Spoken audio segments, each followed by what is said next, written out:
আসলে এই নিয়ে কোনো পরিকল্পিত ব্যবস্থা ফারাক্কায় ছিল না। আমি ফারাক্কার মানুষ হিসাবে আমাদের যে নতুন পঞ্চায়েত সমিতির সভাপতি তাকে ধন্যবাদ জানাই যে তিনি চেয়ারে বসার পর এই নিয়ে ভাবনা শুরু করেছে। যা ফারাক্কাতে নাই তা কোথাও নাই আমি মনে করি। আমরা এই ফারাক্কায় একদিকে যেমন ধরেন এই যে জলের যে উৎস আছে এটাকে কেন্দ্র করে ডাল লেকে মানুষ একটা স্থির নৌকায় রাত্রি যাপন করার জন্য যাচ্ছে। আমরা এখানে ভ্রাম্যমাণ নৌকায় রাত্রি যাপনের ব্যবস্থা করব, যে ভাবনা পঞ্চায়েত সমিতি থেকে ভেবেছে। প্রতিদিন শয়ে শয়ে মানুষ এই গান্ধীঘাট এই গঙ্গার ধারে এসে নিছক রাস্তার ধারে দাঁড়িয়ে থেকে সময় কাটায়। তাদের মনোরঞ্জনের সেরকম কোনো ব্যবস্থা নেই। আমরা চাই যে নদীবক্ষে 1 ঘন্টা, এই 1 ঘন্টা ভ্রমণ, সেখানে যেমন একদিকে সেই নৌকাকে কেন্দ্র করে কিছু মানুষের কর্মসংস্থানের ব্যবস্থা হবে, মানুষের বিনোদনের ব্যবস্থা হবে।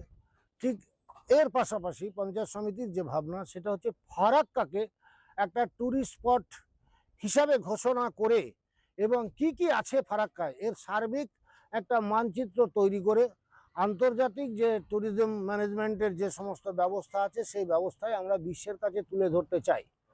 যে আমি সাধারণত আমি দীঘা যাচ্ছি শুধু জলের স্রোতকে অনুভব করার জন্য, সেই ব্যবস্থা আমার এই দেখেন সুদীর্ঘ 109 কিলোমিটার, প্রায় 3 কিলোমিটারের কাছাকাছি চওড়া আমাদের গঙ্গা নদী।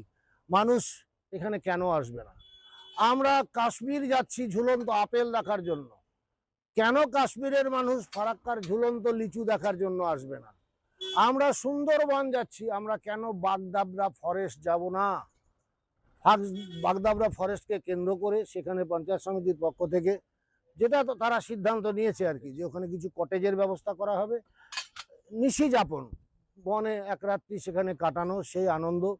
মানে ফারাক্কাকে কেন্দ্র করে একটা মানুষ 2 দিন 3 দিন ধরে ফারাক্কাকে কি করে উপভোগ করা যায় তার একটা প্ল্যান ছকে নিয়ে আমরা গোটা পৃথিবীর মানুষের কাছে এটাকে পৌঁছে দেব।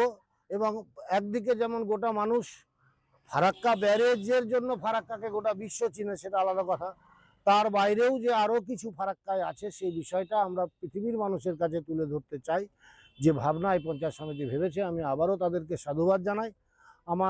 আমাদের ফারাক্কার মানুষ হিসাবে যতটুকু তাদের সাহায্য সহযোগিতা করার দরকার, যেভাবে তাদের পাশে থাকা দরকার, আমরা সেটা থাকবো যাতে এটা বাস্তবায়িত হয়। এটি তো আমি বুঝি যে পুঁথিগত বিদ্যা পরহস্তগত ধন, এই সম্পদ করে বিগত দিনে সবাই এগিয়েছে। যেখানে সেই পুঁথিগত বিদ্যার মধ্যেই আবদ্ধ থেকেছে, সেখান থেকে বেরিয়ে আসার চেষ্টা কেউ করেনি, তারা এখান থেকে বেরিয়ে আসার চেষ্টা করেছে। ফারাক্কা পঞ্চায়েত সমিতি এই ফারাক্কার ভাবনাটা তাদের মাথায় ঢুকেছে, নতুন সভাপতির মাথায়। এটাই আমাদের কাছে বড় পাওনা আর কি। আমরা আশা করব যে তার সেই উদ্যোগ তিনি জারি রাখবেন এবং ফারাক্কার মানুষ সর্বতোভাবে তাদেরকে সহযোগিতা করবেন।